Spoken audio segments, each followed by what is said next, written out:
we meet Marco and Fiona's parents, and alongside that, we also are shown another unexpected death for the season, which really shows that the Cleaning Lady season 2 is going to do everything it possibly can to avoid a sophomore slump.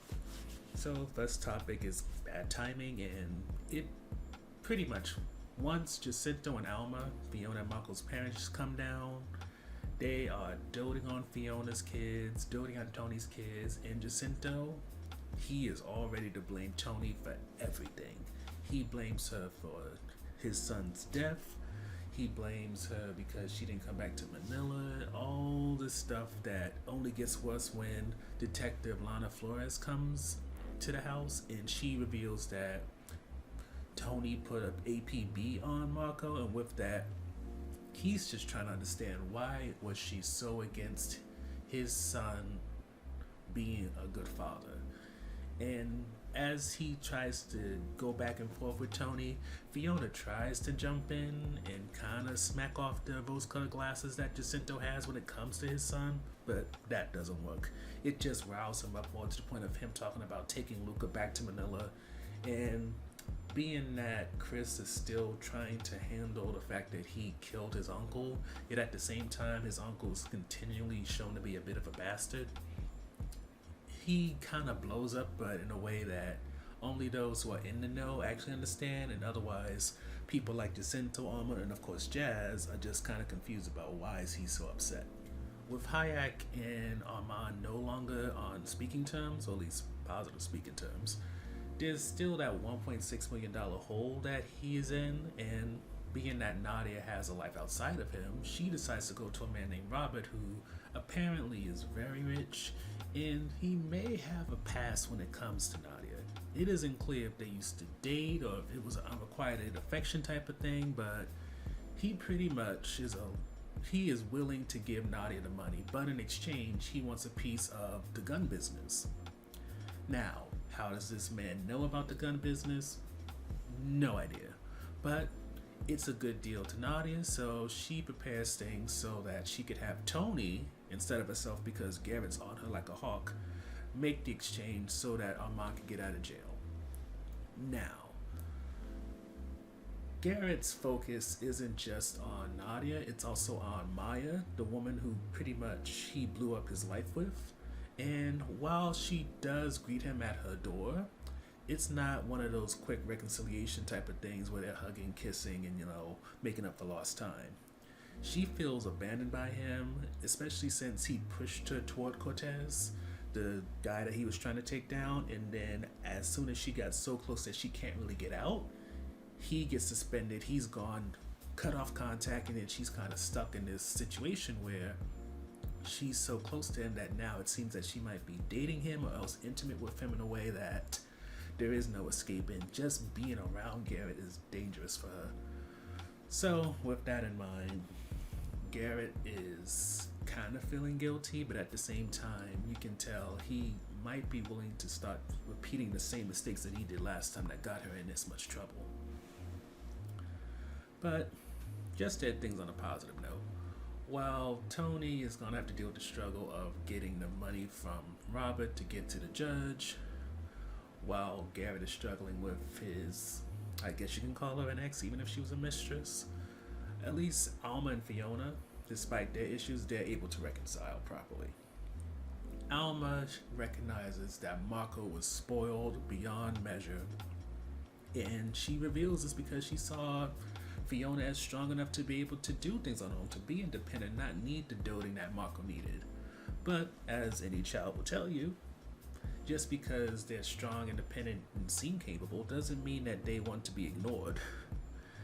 And thankfully, both are able to kind of come to an understanding and even apologize. And for Alma apologizes for what she didn't do as a mom, and Fiona apologizes for bringing up Marco's bad habits and gambling in a heated argument. And with that, while it doesn't excuse Jacinto and all he didn't do as a father, at the very least, the two mothers are able to come together, hug it out, get a little teary-eyed, and as Alma admits she was an imperfect parent, she at least can recognize that when it comes to Fiona raising Chris and Jazz, she's doing far beyond what she maybe was capable of doing or else was willing to do at the time, but either way, she compliments her daughter.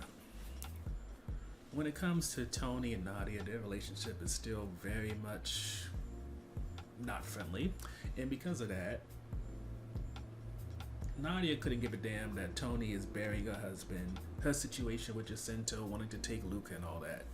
The day of Marco's funeral is the day that Judge Tuckerson is available to take the money so that Armand can get out. So that's the day Tony has to go pick up the money from Robert, deal with all his security issues, especially because he don't know Tony, and then take that money to Judge Tuckerson and not get caught. She does that, but of course, her showing up late to her ex-husband's funeral, that just means Jacinto has more fuel to the fire and more butting heads. But what can Tony really do? She is so in deep with the whole Armand and Nadia situation now that she can't really. What can she do? I mean, even if you want to talk about getting out, what she's going to do afterwards? Go back to cleaning after she's now made all this money off of Armand, Hayek, and everything? How? And now Robert knows her face, and she's now involved with what Robert's business dealings is. The more people she knows, the more that she does, the less chance she has to really get out. And when it comes to that warehouse fantasy she has, there's a real need to question, is that ever going to happen? But the chances of it happening are getting better. Armand actually gets out of prison, and before he gets out, he and Hayek face off in the showers, and somehow, despite all the fighting they're doing with knives flipping all over the place, Armand's towel stays up, and he's actually able to kill Hayek. When he was in the infirmary, he got a syringe with some type of fluid that he could put in it, and he stabs Hayek in the neck with it, and was able to kill him. But before he kills him, Hayek kind of romanticizes the moment, like his son, like, what is it that he says? He sees Armand like a son, perhaps more than his own son, and I think in a way he kind of sees it as poetic that the man who is so capable of taking over his empire is the one that kills him rather than old age or else an enemy. And with that comes an end of Hayek's term on this show, and well, either the rise of Armand or else utter chaos, depending on how the people Hayek work with respond to Hayek's death and Armand perhaps trying to take over the business. Which, all things considered, since Nadia was really trying to get out, like what, a couple episodes ago, it's going to be interesting to see how she reacts to this as well. For the first highlight, it's just that Fiona and Alma sharing a moment thing, and it's because often when you see the depiction of Asian moms, it's very much that whole tiger mom stereotype, very hard, very much about you have to not disappoint or, sully the family name. Yet when it comes to Alma, she seems very chill. And I don't know, it's because she's always been this way, she chilled out with age, but you can see she's finally at that point of being what Fiona needs. And even though we know that when it comes to Alma Jacinto, they're just here for a small trip, maybe for like 2 to 3 episodes, at the same time, Fiona has been gone from her home for how old is Chris now? 16, 17, 18 years? And to finally have this interaction that seems long overdue, and not just have it over the phone or through a text message, but have it in person with her mom's validating her as a mom, her as a person, and not trying to make it something in comparison to Marco, but focusing on her as an individual. You can see it was everything she needed and wanted, and I have to admit, I even got teary-eyed while watching it. The second highlight for us is just Chris's struggles with what he has done, because it's still one of those things which has high potential. As of now, he's still struggling with the whole idea that he killed his uncle. And granted, he killed him, I won't say for good reason, because it's not like Marco was some evil guy. He was just somebody who's very machismo and couldn't handle the fact that his wife was telling him no. But you can tell that with Chris, he's trying to figure out a way to accept what he's done, maybe even justify it in his head, but it's a challenge. Because as we saw in this episode, Jazz and Luca don't know what he did. So Jazz is pushing Chris to be even more like a big brother, and now even maybe a father figure. And Luca, he's looking for comfort, and Chris is that comfort, as we've seen throughout season 1. So there's that challenge of killing somebody who one of your closest family members is longing and grieving for, while your mom and aunt know what you did, not really going to talk about it at all, and in a strange way, they're not damning you for it, but they're not praising you for it either. So it's kind of in that limbo where you don't perhaps know how to feel about what you did.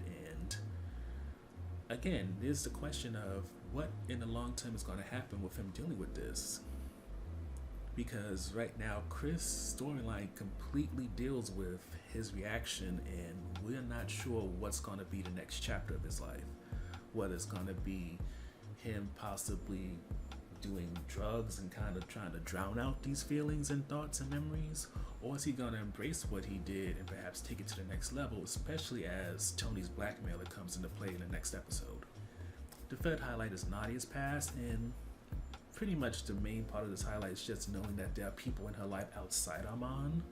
Granted, we were shown what I believe was her brother, cousin, or friend who got killed by Hack in the last season, but that relationship was simple and not really developed much.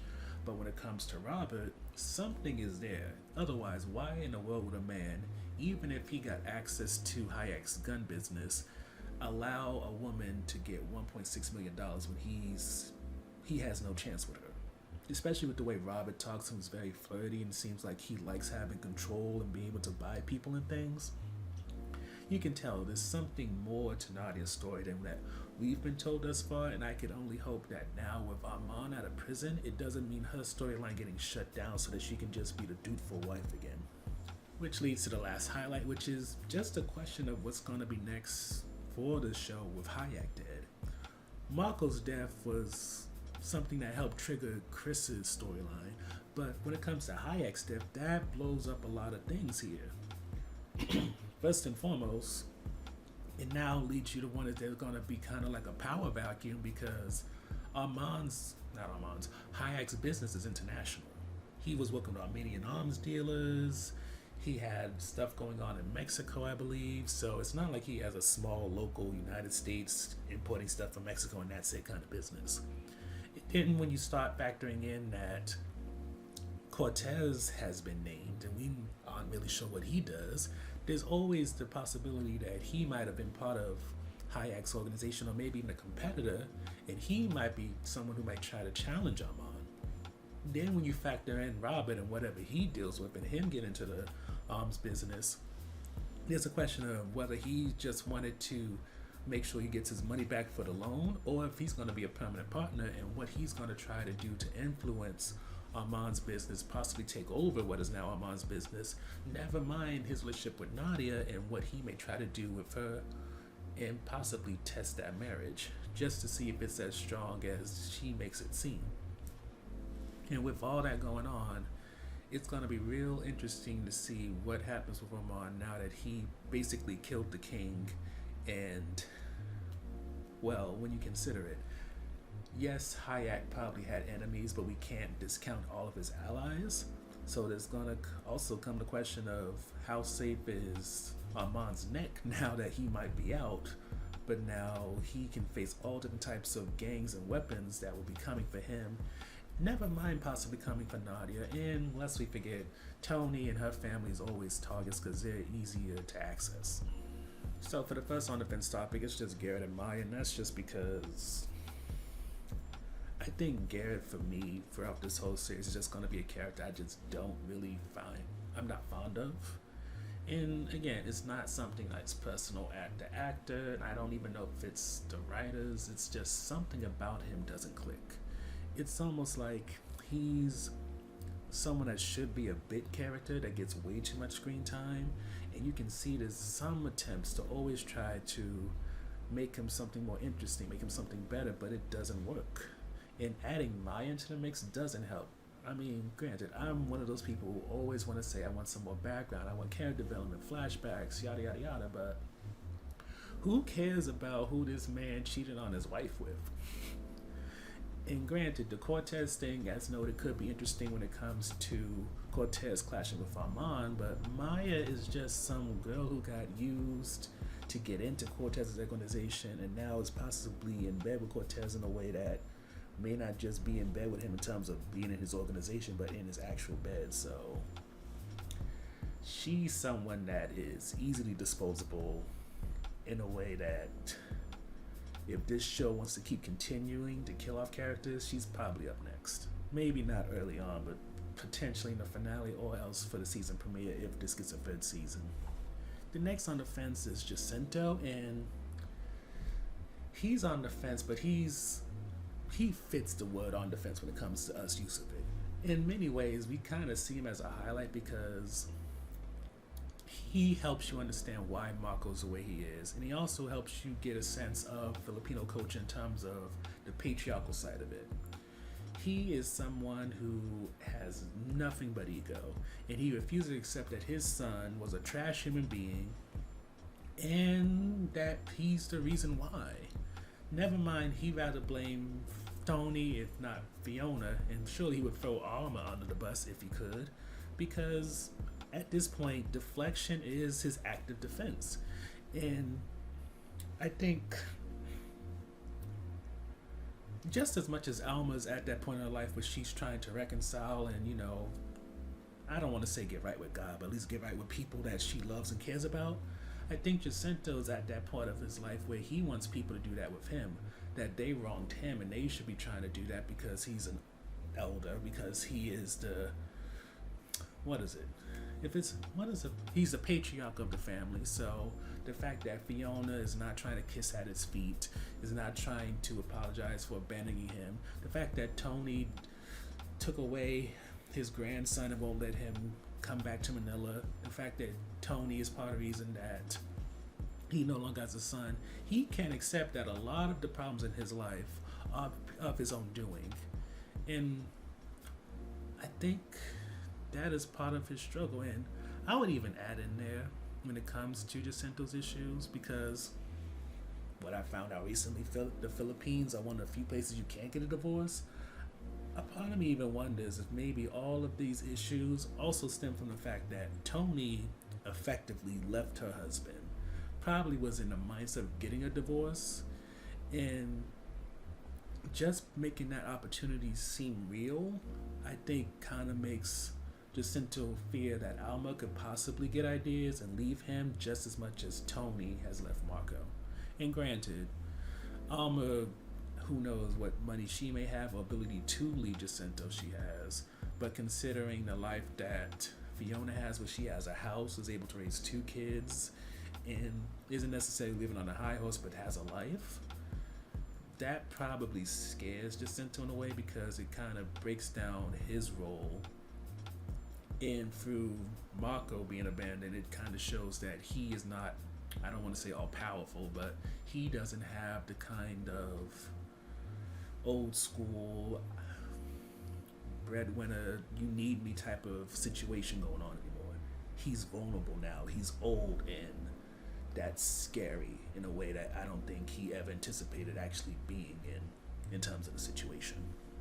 With 2 unexpected deaths, the cleaning lady starts off its 2nd season really trying to focus on not just you being comfortable with certain characters and you getting really invested in them, but making sure that you understand this is a criminal underworld type of story, and that means accidental deaths like Marco's can happen and intentional deaths like Hayek's can, because there's going to always be some kind of power struggle, and whether it's in your personal life, professional life, or within the criminal underworld, there's always going to be a constant threat, which is why you always have to make sure that the people that you decide to trust, the people that you choose to be vulnerable with, they're people who can truly have your back when things get hard, and won't potentially, as Armand showed himself to be, someone or rat when things get a little bit too hot and they want to find a way out.